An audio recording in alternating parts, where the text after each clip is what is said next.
নমস্কার। এই কবিতাটি জলপাত্র, এটি পরিশেষ থেকে নেওয়া, অবশ্যই কবিগুরু রবীন্দ্রনাথ ঠাকুরের। জলপাত্র। প্রভু, তুমি পূজনীয়, আমার কি জাত জানো তাহা হে জীবননাথ। তবুও সবার দ্বার ঠেলে কেন এলে, কোন দুঃখে আমার সম্মুখে। ভরা ঘট লয়ে কাঁখে মাঠের পথের বাঁকে বাঁকে তীব্র দ্বীপ প্রহরে আসিতেছিলেম ধেয়ে আপনার ঘরে। চাহিলে তৃষ্ণার বারে, আমি হীন নারী তোমারে করিব হেয়, সে কি মোর শ্রেয়।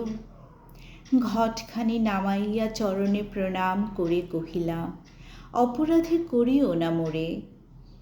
শুনিয়া আমার মুখে তুলিলে নয়ন বিশ্বজয়ী, হাসিয়া কহিলে হে মৃন্ময়ী।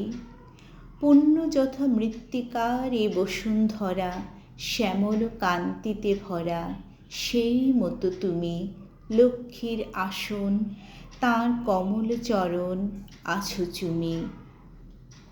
সুন্দরীর কোনো জাত নাই, মুক্ত সে সদাই। তাহারে অরুণ রাঙা উষা পরায় আপন ভূষা তারাময়ী রাতি। দে তার বড়মাল্য গাঁথি, মোর কথা শোনো, শতদল পঙ্কজের জাতি নেই কোনো। যার মাঝে প্রকাশিল স্বর্গের নির্মল অভিরুচি, সেও কি অসুচি।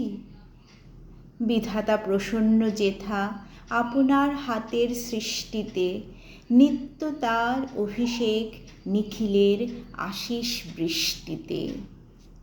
জলভরা মেঘস্বরে এই কথা বলে তুমি গেলে চলে। তারপর হতে এ ভঙ্গুর পাত্রখানি প্রতিদিন উষার আলোতে নানা বর্ণে আঁকি। নানা চিত্ররেখা দিয়ে মাটি তার ঢাকি। হে মহান, নেমে এসে তুমি যারে করেছ গ্রহণ, সৌন্দর্যের অর্ঘ্য তার তোমা পানে করুক বহন। সুন্দর না ভাবখানা? এত ছোট্ট সহজ, কিন্তু ভাবখানা অতিশয় ভালো, গম্ভীর একদম। ঠিক আছে, ভালো লাগলে লাইক করবেন।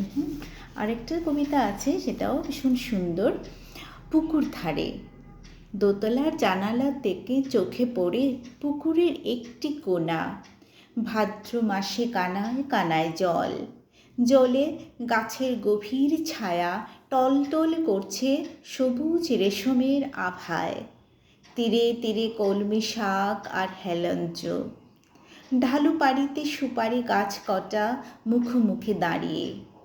এধারের ডাঙায় করবী, সাদা রঙন একটি শিউলি, দুটি অযত্নে রজনীগন্ধায় ফুল ধরেছে গরিবের মতো।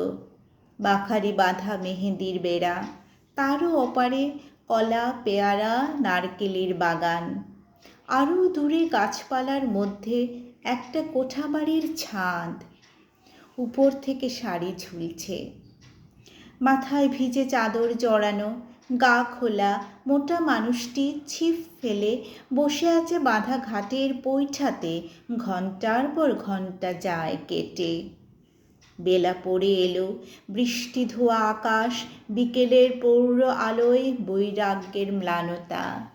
ধীরে ধীরে হাওয়া দিয়েছে, টলমল করছে পুকুরের জল, ঝিলমিল করছে বাতাবি লেবুর পাতা। চেয়ে দেখি আর মনে হয় এ যেন আর কোনো একটা দিনের আবছায়া। আধুনিকের বেড়ার ফাঁক দিয়ে দূর কালের কার একটি ছবি নিয়ে এলো মনে। স্পর্শ তার করুণ, স্নিগ্ধ তার কণ্ঠ, মুগ্ধ সরল তার কালো চোখের দৃষ্টি।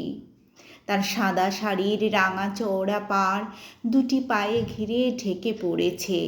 সে আঙিনাতে আসন বিছিয়ে দেয়, সে আঁচল দিয়ে ধুলো দেয় মুছিয়ে। সে আম কাঁঠালের ছায়ায় ছায়ায় জল তুলে আনে। তখন দোয়েল ডাকে সজনের ডালে, ফিঙে লেজ দুলিয়ে বেড়ায় খেজুর ঝোপে। যখন তার কাছে বিদায় নিয়ে চলে আসি, সে ভালো করে কিছুই বলতে পারে না। কপাট অল্প একটু ফাঁক করে পথের দিকে চেয়ে দাঁড়িয়ে থাকে, চোখ ঝাপসা হয়ে আসে। আজ আসি, ভালো লাগলে লাইক করবেন, সাবস্ক্রাইব করবেন প্লিজ। টাটা।